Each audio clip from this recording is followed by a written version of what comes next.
ప్రాంతాలు వేరైన మన అంతరంగమొకటేనన్న యాసలు వేరుగా ఉన్నా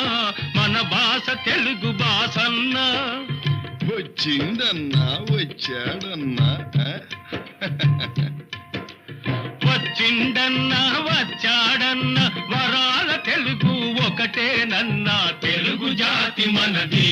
నిండుగా వెలుగు జాతి మనది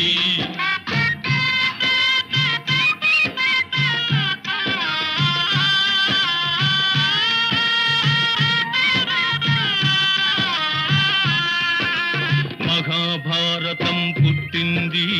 రాణ్మహేంద్రవరంలో భాగవతం వెలసింది ఏకశిలా నగరంలో